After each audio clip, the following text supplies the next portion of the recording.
Ontem a gente também recebeu imunizantes da Coronavac, da Pfizer. Vamos conversar sobre esse assunto com o secretário estadual de Saúde, Fábio Vilas Boas, já está aqui com a gente. Oi, secretário, muito bom dia. Obrigada, viu, pela presença aqui no Jornal da Manhã. Bom dia, bem-vindo. Bom dia, Thaíque. Bom dia, Ricardo. Bom dia a todos. Bom, recebemos então pela primeira vez, né, o imunizante aí da Janssen. Elas já começaram a ser distribuídas e vamos lembrar também como é que vai ser essa distribuição, secretário.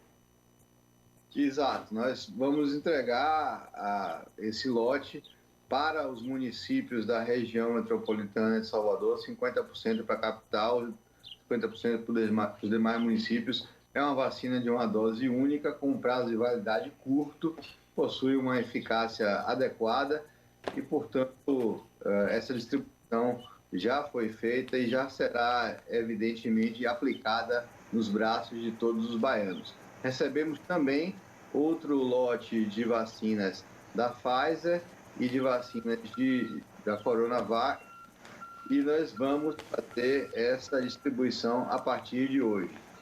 Muito bem, então a partir de hoje as outras doses da Pfizer e da Coronavac serão distribuídas e, como bem colocou o secretário, no caso da Janssen, que é essa de dose única, tem essa especificidade, não é, secretário? Metade das doses na capital, a outra metade aí sendo distribuída para esses demais municípios. Só lembrando, secretário, a gente vai avançar em outros assuntos, mas só para ficar claro, o porquê que foi feita essa divisão dessa maneira da vacina da Janssen, só para a gente esclarecer um pouco mais. Essa vacina ela ia perder a validade nos Estados Unidos e, para evitar isso, foi feita uma distribuição em todo o mundo. O prazo de validade original foi estendido pela autoridade sanitária, considero de forma adequada, mas quando nós distribuímos para todos os 417 municípios, nós acabamos tendo um problema de distribuição e de certificação da aplicação. A decisão do Ministério havia sido de aplicar apenas nas capitais. Nós decidimos aqui, em função da proximidade dos municípios da região metropolitana, que esses também pudessem receber essa dose. São municípios que têm aplicado rapidamente a vacina e, com isso, a gente não vai ter nenhum tipo de problema de perda dos frascos. Secretário, eu queria repercutir com o senhor uma reportagem que saiu hoje no jornal Correio, um estudo da Fiocruz lá em Feira de Santana. Vou mostrar aqui nessa câmera para o pessoal de casa acompanhar. Contaminação silenciosa da variante P1, também chamada de Gama. 154 pessoas de Feira de Santana testaram positivo para essa variante e estavam sem nenhum sintoma. E lembrando que essa variante foi a que mais matou no mês passado baianos. Queria que o senhor repercutisse esse assunto, por favor. É sabido que existe a transmissão assintomática e é exatamente por isso que nós recomendamos às pessoas manterem as medidas de distanciamento social e uso de máscara. Essa não é uma informação nova. A informação nova é que nós temos aí a possibilidade de entrada no país da variante indiana. Ela já está entrando em países que possuem taxas de vacinação próximas a 100%, incluindo vacinas utilizando o RNA, como a da Pfizer, o que significa que essas vacinas não estão dando proteção total para essa nova variante. Isso nos preocupa bastante e é mais uma razão para nós insistirmos no uso das máscaras e do distanciamento social, mesmo das pessoas vacinadas.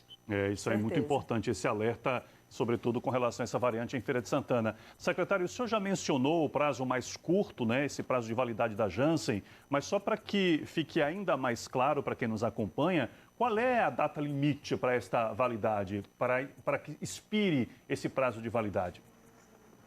O prazo de validade é algo determinado matematicamente.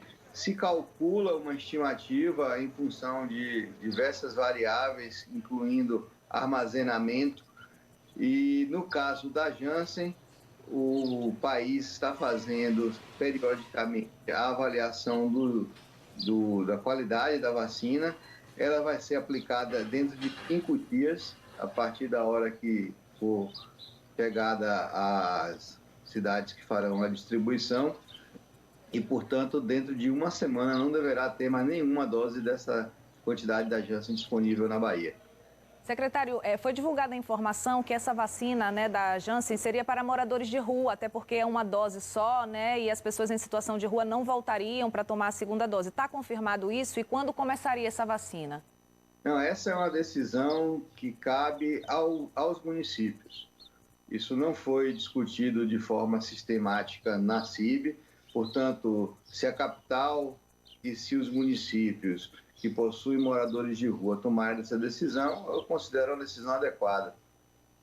Muito bem, quero falar agora da vacina russa Sputnik V. Da última vez em que nós conversamos com o governador Rui Costa aqui, ele nos disse que a expectativa é de que as primeiras 300 mil doses já chegariam no início de julho, portanto daqui a alguns poucos dias. Mas me parece que esse prazo foi postergado, pode ser que essas doses cheguem até o fim do mês de julho, secretário? É isso? Houve alguma intercorrência, alguma mudança aí?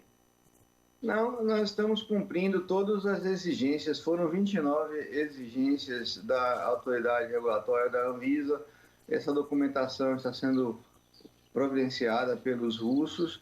Na sexta-feira, o governo da Bahia já fez a publicação da reserva do recurso para poder fazer o pagamento. Cerca de 90 milhões de dólares serão utilizados para poder fazer esse pagamento. Nós estamos caminhando dentro de todo o processo adequado para poder satisfazer as 29 exigências da Anvisa. E aí, de fato, não foi possível no começo de julho, mas eu creio que até o final desse mês nós tenhamos a vacina aqui em solo brasileiro. Secretário, a Organização Mundial de Saúde pontuou uma preocupação em relação a uma fábrica da Sputnik. O que o senhor pode dizer sobre isso? É verdade mesmo? Existe alguma preocupação em relação à fabricação dessa vacina ainda? Não, é porque a Sputnik ela é fabricada em território russo em duas fábricas. Uma delas já foi inspecionada pela Anvisa, a outra não. A recomendação da Anvisa era que só viessem para cá as vacinas fabricadas naquela unidade fabril já inspecionada. Outras fábricas no planeta já estão fabricando a Sputnik, inclusive aqui no Brasil, no Distrito Federal, pela União Química, uma fábrica chamada BTEC. Agora, existem as pendências de certificação de inspeção. No caso do Brasil, as doses deverão vir apenas da unidade já inspecionada. Ontem nós mostramos aqui no Jornal da Manhã um vídeo em que o senhor faz um apelo ao povo baiano quanto às aglomerações, para que evitássemos as aglomerações num período junino. Infelizmente, o que nós temos noticiado aqui são as repetições daquelas imagens. A guerra de espada em Cruz das Almas, também teve relato de guerra de espada em Senhor do Bonfim, a Operação Sillery na capital, fechando festas dentro das casas. O que é que a gente pode esperar, secretário, daqui para frente, diante desses flagrantes mostrados aqui no Jornal da Manhã? Ricardo, eu sinceramente achei que fosse ser pior do que foi. Eu estou com a esperança de que a grande maioria da população baiana tenha ouvido a recomendação de fazer suas festas mais reservadas, sem muitas aglomerações. Tenho informações da polícia fechando festas em algumas localidades, mas em um volume, um número muito pequeno. Nós torcemos pelo melhor, mas nos preparamos para o pior. Nós temos hoje, graças ao esforço que foi feito do governo do estado, das prefeituras, da imprensa, da sociedade, uma redução da taxa de ocupação dos nossos hospitais. Nós vimos aí sempre entre 83 e 85, chegamos a 79, estamos com 80. Hoje nós temos cerca de 300 vagas disponíveis em UTI no estado da Bahia.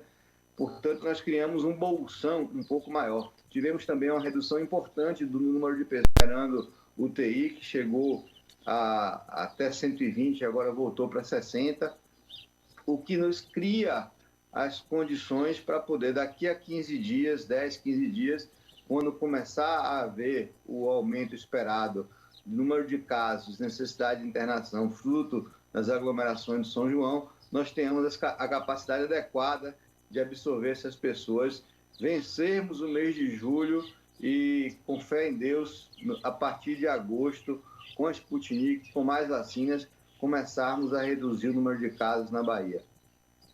Que bom, a gente fala assim, 60 pessoas esperando, como se fosse uma notícia melhor, porque eram 120, mas 60 pessoas ainda é um número bem grande, né, secretário? Obrigada, viu, pela entrevista. Já foram 500 já foram 500 vezes, né? A gente tem uma capacidade de estar admitindo aí de casos todos os dias de mais de 100. Então, o ideal é que as pessoas não fiquem nas UPAs. Uma vitória nós já conseguimos. Ninguém fica mais de 24 horas entubado. A pessoa pode ser atendida, é solicitada a vaga, ela demora mais de 24 horas, mas ela está adequadamente tratada na unidade de emergência e na UPA. Quando ela é entubada e colocada em ventilação mecânica, a gente entende que ali não é o lugar mais correto para se estar manejando esses pacientes. A gente coloca na prioridade e tira rapidamente dentro de 24 horas. Ninguém fica mais do que 24 horas nessas unidades. Isso é um número muito, muito importante na qualidade do atendimento. Conversamos aqui com o secretário estadual da Saúde, Fábio Vilas Boas, a quem a gente agradece mais uma vez pela conversa. Uma boa sexta-feira. Bom trabalho aí, secretário. Obrigada. Obrigado, bom dia. Bom dia, até a próxima. Bom, a gente volta a falar agora